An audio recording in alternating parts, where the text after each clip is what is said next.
G'day and welcome to part 3 of my beginner's guide for Divinity Original Sin 2. So in this video I'll be covering the important parts of the game being group composition and some combat. So in my first video I had a question in regards to stealth in the game and if I was going to add that into this video here. I've decided not to, and the reason for that is purely because I haven't played a rogue character in this playthrough. So in relation to stealth, which is the main question of what it was, I don't know a lot about it. I know the sneaking part, but that's when you're out of combat.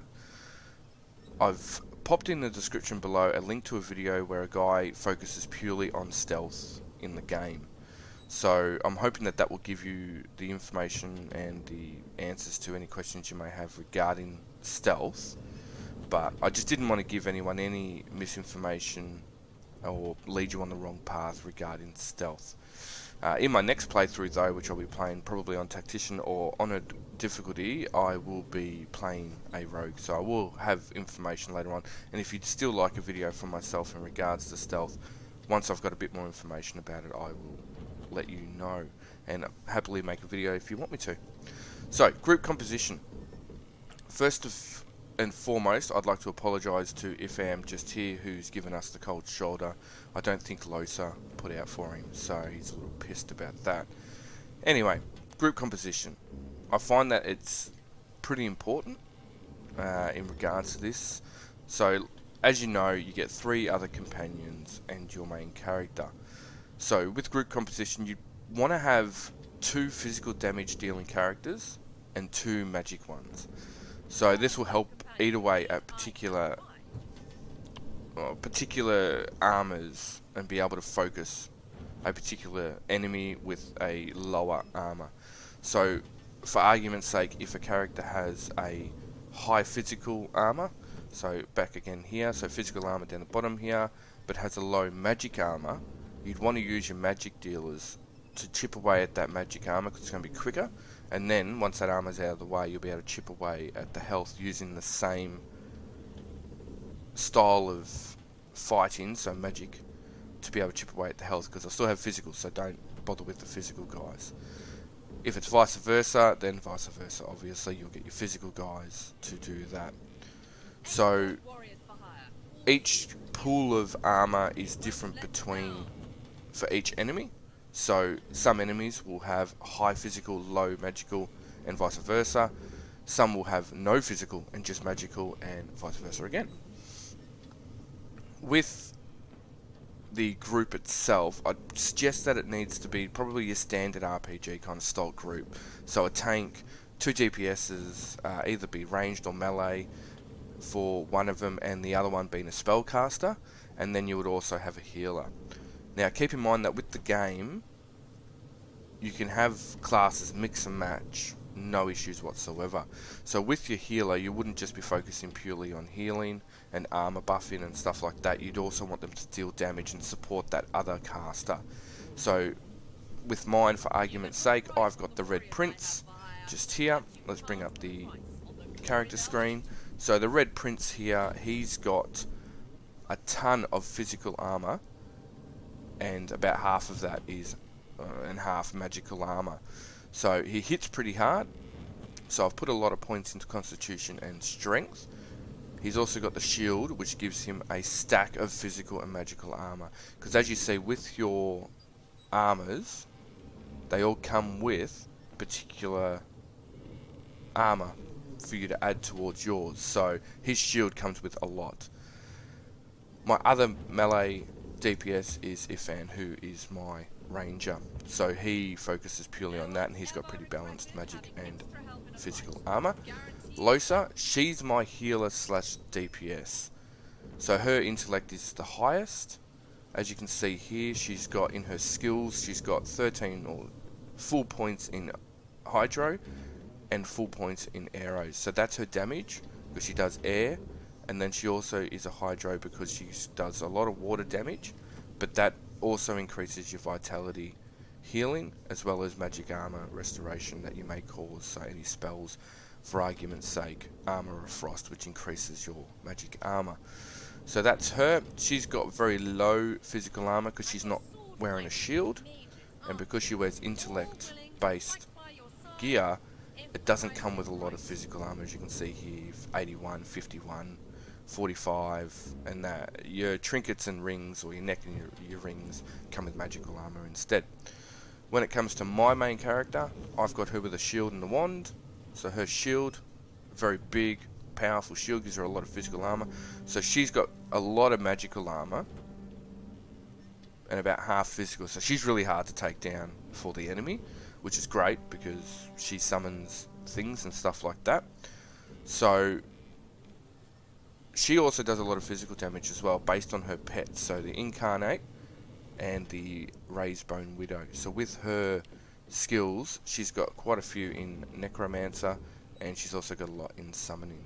So Summoning, she's maxed out. Necromancer is what I'm achieving to be able to use some more Necromancer style skills, which do a lot of physical damage and do a lot of like diseases and decay on enemies, providing they don't have any physical armor.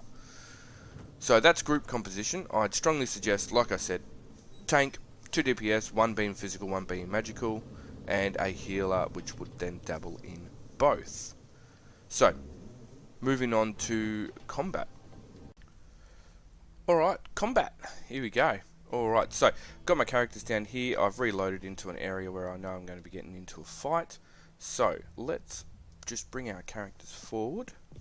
And let's have a gaze. Alright, so I can see some red dots up ahead, which would indicate that I've got some enemies. So let's do a little bit of a scan. Ah, yep, no worries. So we've got 3 Geists. Suss out their physical and magical armor. Pretty balanced at the moment. So I wouldn't really be focusing anything at the moment and saying, oh, you know, get the magic dudes to do that one because he's got low magical armor. They're pretty balanced. Right, before we do combat, because we haven't gone into it yet, so let's use this to our advantage. So one part of the game that is quite strong is height. So characters gain a height bonus when they are above an enemy. So I can already see that there's some stairs to go down, so this is a lower level. And over here we've got some height, as well as some ladders, which will allow for line of sight. So I'm going to want to take advantage of that. But I don't want all my characters over there because that's not going to engage the combat. I've got to get a little bit closer. So, what we could do with that is actually separate some parties. So let's get Losa, who's our spellcaster, and Ifan, who is our ranger, and let's put them over here. Just in their nice little group here. Waiting for them. Alright, so, when you combat starts, wherever your characters are is where it starts. So Ifan's not going to just move over to here. He's going to start right there. I don't like that because he's not going to be able to do much. So I want him right over here. So maybe I might want to select him first and then put him here. So now he's got good line of sight. So they're ready to go. Let's move these guys down. So with the height as well, Ifan does about a 90% damage increase from being at a higher level. And Losa does about a 25%, I believe, increased damage, but I'll be able to show you shortly nonetheless. So,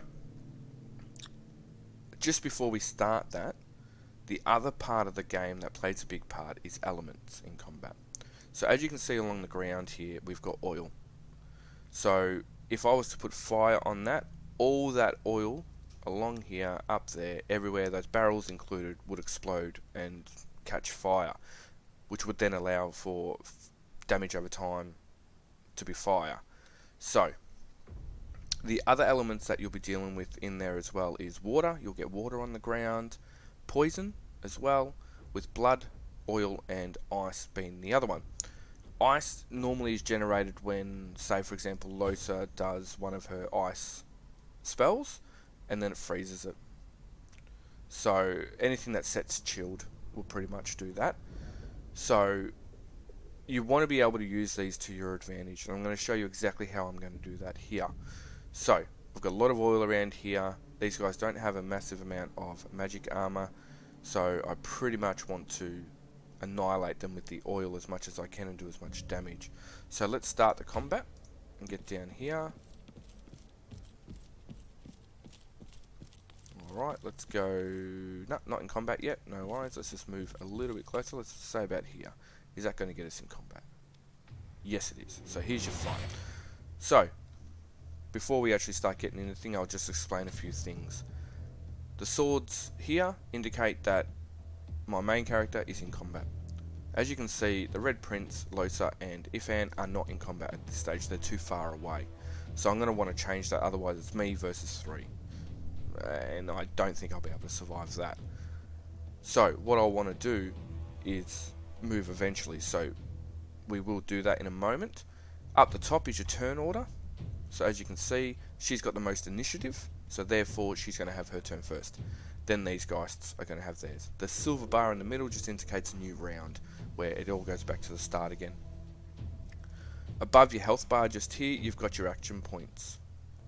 So green will indicate as to how many action points you're going to be left with. So here, if I just go here, I've got 4.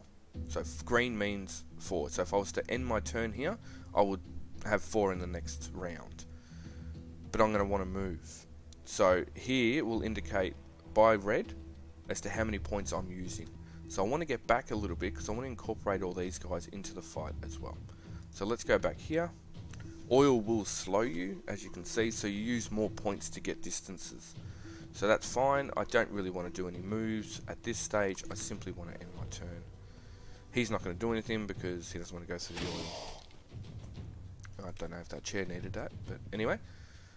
So as you can see, he's moving slowly, so therefore he's using more action points to get a shorter distance. Wait for this guy. He's done the same. So where are you going to stop?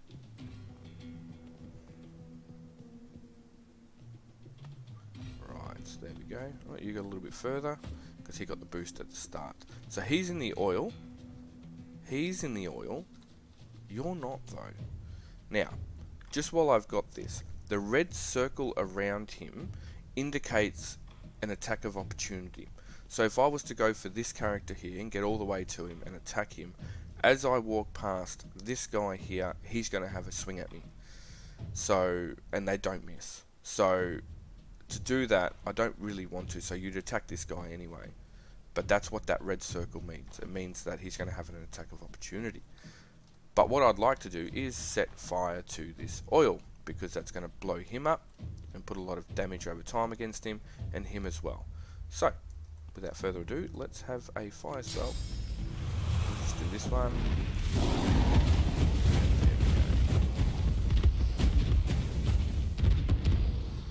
So there you go.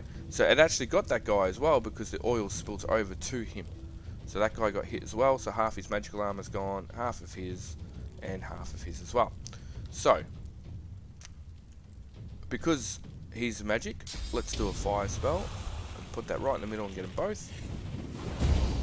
So these guys now have basically no magical armor.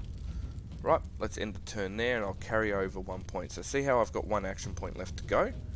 That means that in the next round I'm going to have 5, because you always start with 4 and you can have a maximum of 6. So here we go. So it's Losa's turn now. What am I going to do for her? Let's do that one. There we go. So now, because they had no magical armor, that spell there caused them to be shocked. So they're shocked at the moment. They're not stunned, they can still go, but they're shocked. If they had magical armor left over when she did that spell, it would have resisted the shock. So, because they had none, well, he was screwed. And he, on the other hand, same thing. So it started to chip away at their health. So he's still got full health because he's still got some magical armor left over.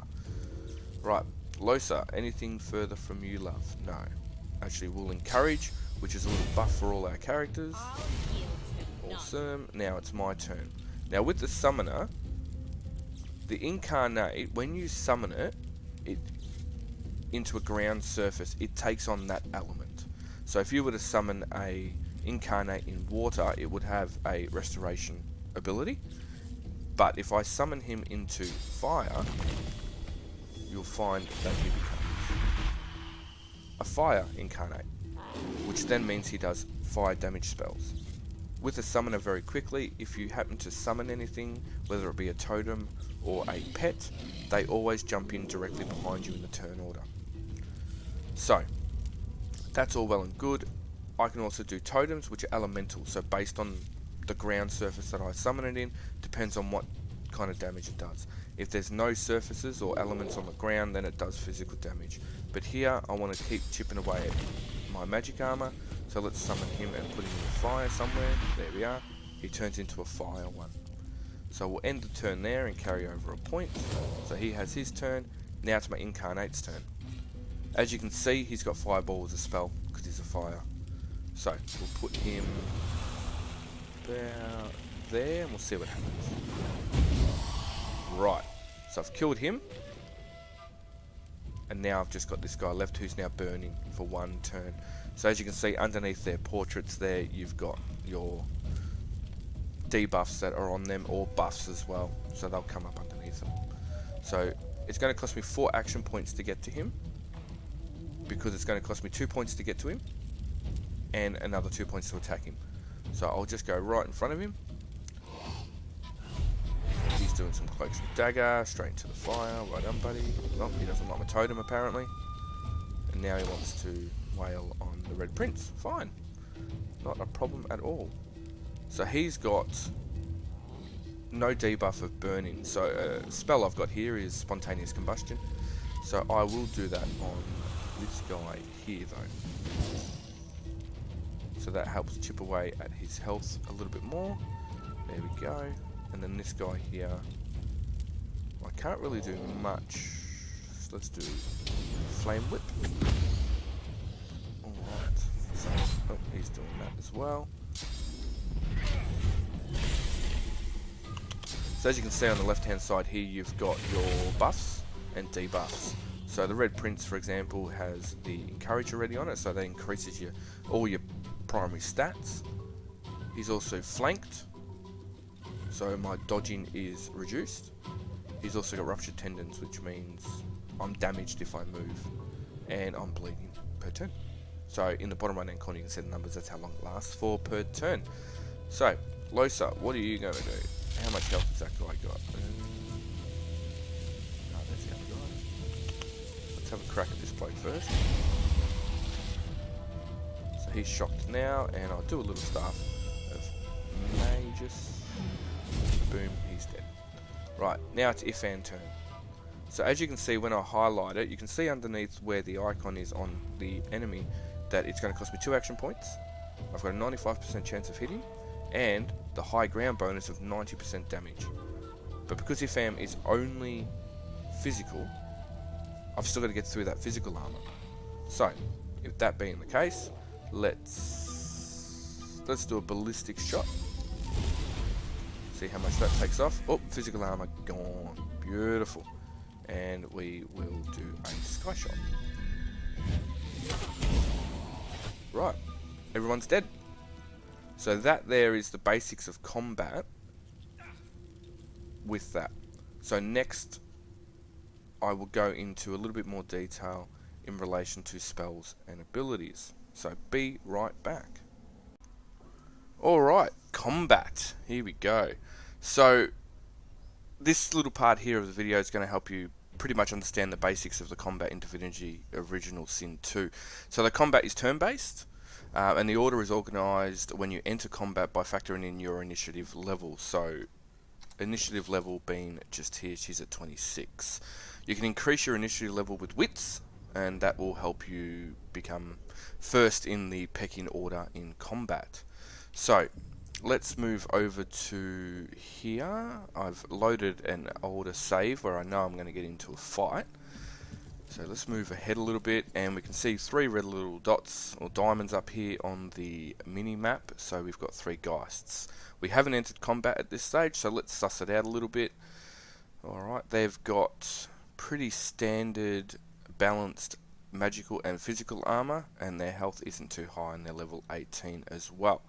As you can see when I put my cursor over one of them, it's got in blue there high ground, plus 25% damage. With high ground, it's a big factor in the game, and you want to be getting your casters and ranged characters into positions that are going to give you that advantage. So my main character and Losa do a 25% damage increase when they're at a height, so higher than the enemy, and Ifan does 90% increased damage. Now, if I was, because they're all linked together here on the left hand side, if I was to move them all over here to a height, so we can see over here that there's a nice height, because here's the lower ground down here and some stairs leading to it. I want to have my ranged up here when I get into combat, so they get that damage bonus. But if I send all of them there, we're not going to engage the combat at all, so we need to separate them. So like I said earlier, to do that, let's separate them here. Bada boom, those two are together now. So let's move these guys into position. This is the really strategic side of things, and I absolutely love it about the game. So we'll wait for them to come over, and while we're waiting for them to come over, the other major part of the game is elements. So on the ground you'll find elements. Elements can be created by spells and effects and everything like that. So the different elements on the ground that you'll find will be fire, water, poison, blood, oil and ice. So we've got oil here. Naturally, if I put fire onto oil, it's going to catch fire and burn all oil attached. So if we have a look here, there's quite a fair bit of oil everywhere, with a few oil barrels which will explode as well, and a nice little chest at the top if we win. So the other elements, just to give you a little bit of an example, so if you've got fire and you want to put that out, Losa has a spell called Rain, which sets wet to all characters, but also douses any fires. So that will put any fires out if they're underneath your characters and you want to get rid of it, which will then create steam.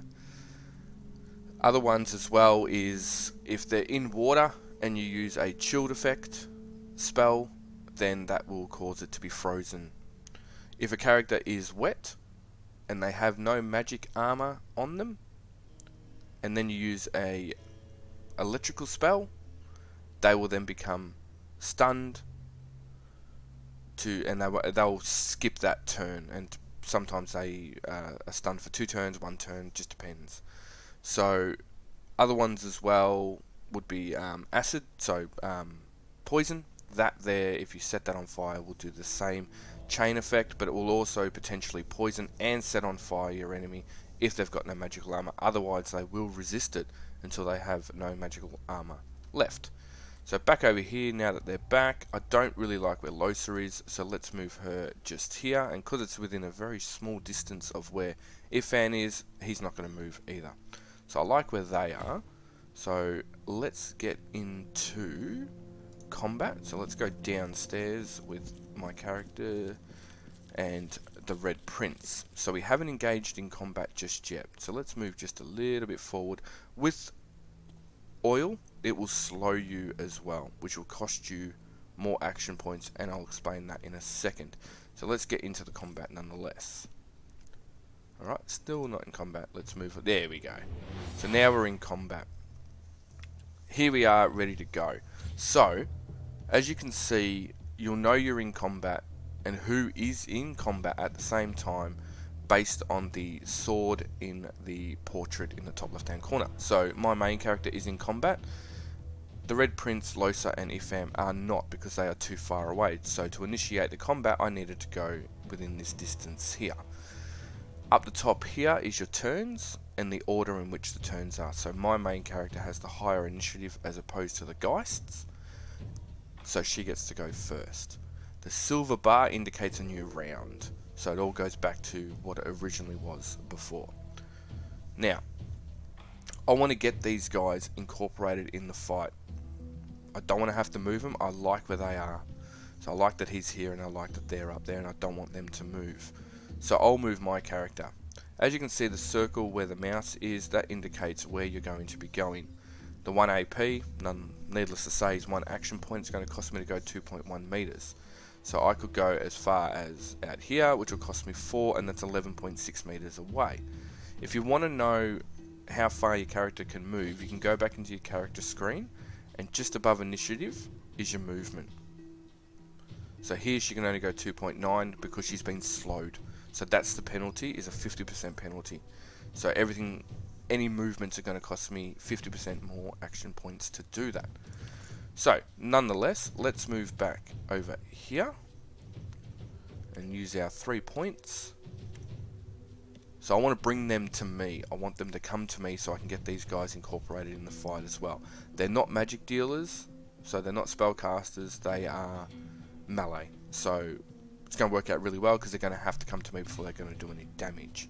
So let's end the turn. So before we do, above your health bar is your action points, so the little dots here. So in combat, you start each round with 4, so you get given 4 points. You can have a maximum of 6. As you can see, I've got in the red 1 action point left over. So if I end the turn now, which we'll do, that'll carry over into the next round where I will start with 5. So we'll wait for these guys to do their moves. Poor chair, never stood a chance. So he's slowed as well, so he's getting that 50% movement debuff as well. So is he now as well, but because he was able to move a bit further initially, he's going to get to go a little bit further, as you'll see in a second.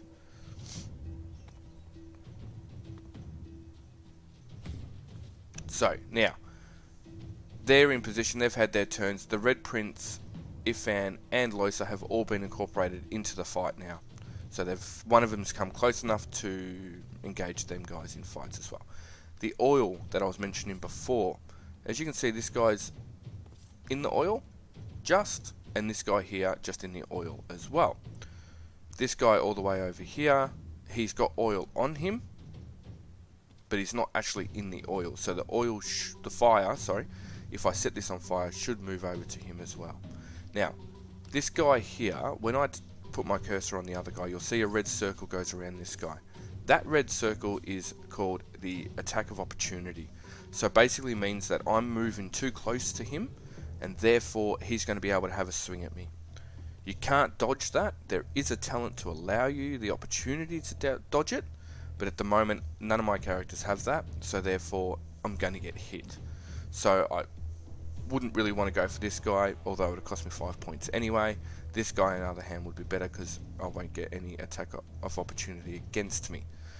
But I want to use this oil before they do. Not that I think these guys have any fire spells to be able to do it, but if you had someone as a magic caster, you'd want to do that. You'd want to take advantage of this. So let's do that with a fire spell. We'll just do Dragon Breath. It's not going to hit anyone, but it is going to hit the oil. And let's see what happens.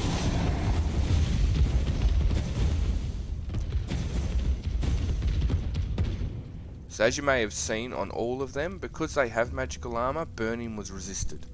So they're not on fire because they've still got magical armor and that's going to resist that. But they're all in the fire now.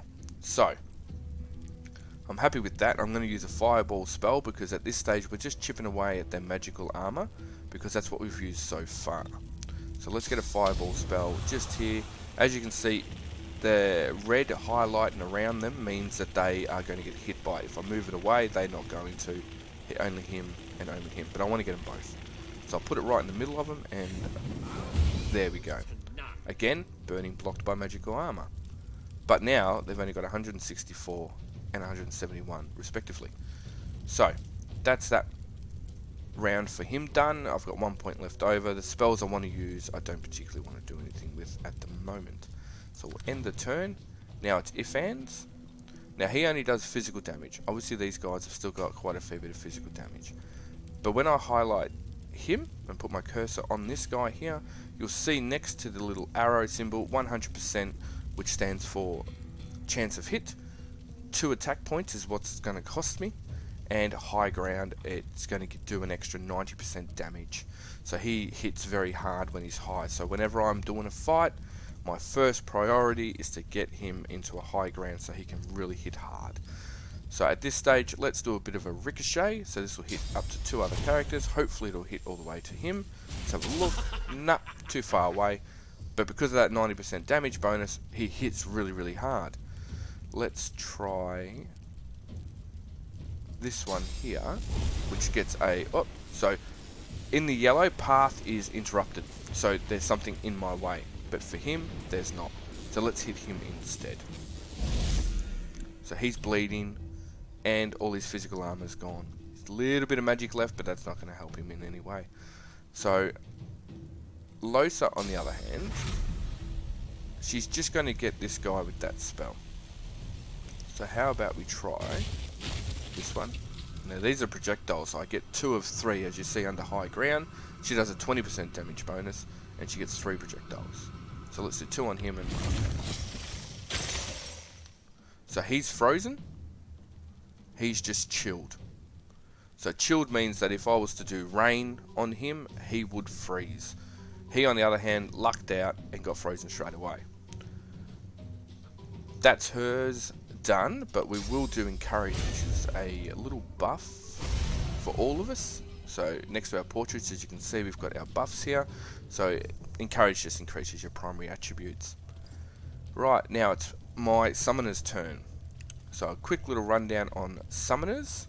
Obviously they summon things. So the incarnate summons into an element, and that element is dependent on the ground element that you summon it in. So we've got a lot of fire here. These guys have very little magic damage, so let's summon my incarnate in the fire, which will turn him into a fire incarnate. So he actually gets healed by fire, and he gets a fire spell instead. If I was to summon him in nothing, just on the ground, he would turn into just a standard colossal incarnate and do physical damage with no extra spells. Now, I also do totems, same thing again, depending on what element you summon a totem in, depends on what damage it does. So in the little tooltip there, it says it's going to do fire damage, and it's going to last for 2 turns. So let's summon him just about there. They've got a pretty good range on him. Alright, I am happy with that, so I'll end my turn. As you saw then, when summoners summon a pet or a totem, they jump in directly behind your character in the move for that one round. And then in the next round, their initiative is taken into consideration. But that first initial one, you will get them directly after your summoners finished their turn. So my incarnate, he's doing pretty good. I'll do a fire spell here and we'll see what happens. So as you saw there, because I did a fire spell, I took away the frozen. That's all well and good, because I'm about to hit him, which is going to cost me 2 points. So my elemental pet does magic damage when he does melee, because he's fire. So as you saw there, took away his magical armor and killed him. So these guys are now having a crack. They've taken all away his physical armor. Now, let's have a little bit of fun with this and do some physical. So he's still got full physical and full physical. Let's try and chip that down a little bit as well.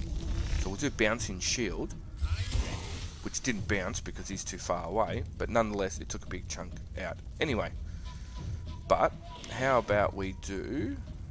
Are you burning? No, you're just warm. Okay, that's not going to help me out there. Alright, let's just end the turn there, because that's not going to reach him, and that doesn't do a massive amount of damage, as you can see in the tooltip. So I've got to be able to get through that rest of the physical armor to be able to do knockdown, which will knock him on his ass. But we'll end the turn nonetheless. Let him go. So as you can see now, I've got ruptured tendons on the red prince, so if I do any movement, it's going to hurt me. But I've still got encourage as well, so you can check all your debuffs and your buffs and everything like that here. So line of sight wise, she was out of line of sight, so she hasn't got the encourage. Back to Ifan, as you can see, they're on cooldown. In the bottom right hand corner, you can see that they take 4 turns before you can use it again, and in the top right hand corner, how many action points that's going to cost you. So he's got lots of physical armor, he's got very little. So how about what we'll do is do his barrage. As you saw, each one did about 600 damage, so it's got rid of all of his physical armor. That's about all he can do at the moment, so let's end the turn there, and then let's go to Losa. Alright. So now she will get both of these guys because they're in her line of sight. 20% damage bonus. Now they're all shocked. So now, I'd like to stun them. I don't want them to have a turn next round. So let's try doing a bit of rain. That's fine, it's going to get rid of the fire. Now they're all stunned. So he's stunned, but I've also stunned my Incarnate. But that's fine. He will survive. So he's only got very little health. He's got a bit more. This spell here doesn't do a lot of damage, so let's take out this bloke so I don't have to worry about him. And then we'll end the turn. So he's now unstunned. And let's move slightly forward. That's fine, because I've got plenty of magical armor, so I'm not going to... Well, not plenty, sorry, I've only got a little bit, but enough to block the stun. And let's knock him on his ass. So now he's done for the next round as well. All he's going to do is get up. So... let's see if I can target him. Yep. And one last shot for good measure. Oh, path is done. No, can just get him in the foot apparently, and he's dead. So that there is the basics with combat. Movement, I didn't need to move too much in that because I kind of set it all up at the start. I was able to get my guys up into a high position where they did damage bonuses, and I was able to get the guys downstairs and use those elements to my advantage. So they're all dead. Loot all these guys as well, but I'm further in the game already. So now what I'll do is I'll go into some of the extra things you've got on your action bar. So down the bottom, my main skills, but then you've also got flasks, grenades, arrows, stuff like that. Arrows will only be able to be used by a ranger, obviously, and then you've got all your little scrolls and stuff like that, which you can use during combat. As you can see in the tooltip here, it gives you the same stuff as your spells and abilities. So a poison cloud grenade is going to obviously create a poison cloud, but it will be resisted by magical armor and it costs 2 action points. Resurrection scrolls, they're your bread and butter to get your characters back alive. That's going to cost me 3. So you want to use them, especially when that character is not in an element, like in fire, like they've died in fire, because as soon as you do that, they're going to come alive and they're potentially going to die straight away when it becomes their turn.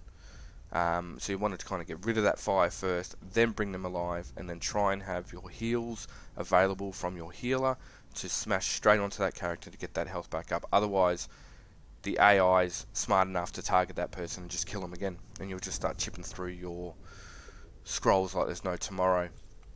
Potions, needless to say. Bedroll, I'll go into that into my last video. If I go to my main character, she's got a lot of stuff here. Now, your source abilities. So as you can see here, she's got 3 abilities which are based on the source style thing. So bless, you can bless a character or a surface. If you bless fire, it turns into holy fire, which heals you, but also heals the enemy as well. Plenty of moves to go through. I'm not going to bore you with all that, but depending on what you spend your points in, your skills depends on what skills you're going to get and what books. Teleport, when you find the skill, grab that skill. It's super important. It allows you the ability, obviously, to teleport people, not yourself, only other people, to wherever you want to get them. So the big line around where that was showed me where I could teleport the Red Prince to. Here it will just tick down, about a 3 or 4 second cooldown per turn, and then you can use it again. So I'll just see if there's anything else in here worth to show you. Not really. The scrolls come in very, very handy. The damage for the scrolls is based on your intellect. So if Anne was to have this, it'd be no good to me do bugger all damage, whereas my character does do a fair bit of damage with that scroll. With your source abilities. Each character has an ability that they will be able to use that costs them a source point. So for argument's sake, my character here has Dome of Protection, which is the one that I showed you in the very first video with the character creation. That's going to cost me one source point and one action point to do that. If we go over to the Red Prince, he's got a couple. So he's got one here that's going to cost him one source point. He summons a fire slug, right? And then he's got another one which is Demonic Stare, which is going to cost him a source point and 2 action points. They vary and they get more and more powerful. So these ones here cost 3 memory slots. Like I said in the skills, each thing costs a slot depending. But this one here is going to cost me 3 source points and 4 action points. But it's going to hit like a truck if my spellcaster had it and not the Red Prince. If I move over to Losa, she's got some great ones like Chain Lightning, but the diamonds are your source points and obviously action points being the circles. So that's where you pretty much choose. So she doesn't actually have one at the moment. I'm just using her mainly for her spells. I'll add that one in there because she's missing one apparently. But combat is very strategic. If you get the opportunity to suss it all out beforehand, see what areas you've got to play with. There are going to be times when you don't get that opportunity because you chose something in dialogue and you pissed the person off, and they're going to go straight into combat, so you're not going to have that opportunity. But that's where abilities like teleport come in very handy, because you can teleport people into positions that you want them to be in, and as well as with Ifan you can use tactical retreat, being a huntsman ranger kind of guy, so he can teleport to wherever he wants. He doesn't take any damage for it, and it's only got a 4-turn cooldown, so that puts you where you want to go. If you want to go to a height advantage, then that's a good option to use. So lastly, with combat, your defensive abilities. I mentioned defensive before, but there's so many to go through, so just have a good look through them, work out which abilities are going to be more beneficial to you, put them on your action bar, and use your memory slots for them in the skills book like that. So use these slots over here for abilities that you're going to use very often. With defensive, characters will have defensive abilities as well as scrolls to use. So if we have a look at Losa, she's my healer damage caster. So she's got some healing abilities here. She's got Restoration, Healing Ritual, which is a pretty cool one. It kind of just does a big line and gives everyone a bit of a heal and some magic armor, as well as Cryogenic Stasis, makes someone immune to all damage and heals over time for 1 turn only, and then Armor of Frost. So any abilities or scrolls that you have that increase or restore magic or physical armor are going to be fantastic for you to use, because as the fight goes on, you're going to take damage, you're going to lose armor. So I'm not sure if you remember back in that fight just there, the Red Prince had very little magic armor. I knew I was going to win the fight, but if it's a bit of a tougher fight, I could have used the Armor of Frost on him to increase his magic armor and put that back up there so that the enemy had to then chip all the way through it again. So scrolls, arrows, grenades, potions, all that kind of stuff. Make sure you distribute them evenly between all your characters as well. So you've got all your consumables here. Make sure everyone's got a little bit of everything. So healing. She's got, Ifam doesn't have much healing, so I should probably give him some. But just distribute it all out and make sure evenly everyone has it. You can eat food. So again, 1 action point. It's going to give me 1 constitution and heals me for 10%. And it lasts for 6 turns. Obviously when you go into crafting, it's all pretty self-explanatory with that, and if you'd like me to make a video on crafting, please let me know and I will. But you can craft other things that are going to give you much more bigger benefits. So that concludes my video for combat today. Again, thank you so much for watching. In the description, link to my Twitch channel, so please, if you want to see me playing this on a harder difficulty and smashing my head against the keyboard, then please hit the follow button on Twitch. Otherwise, subscribe, like the channel, like the video, and I hope to see you guys again. My 4th video will be tips and tricks, little things to learn along the way, and to recap some of the things I have mentioned in previous videos. So again, like always, I hope you have a fantastic day, and thank you so much for watching.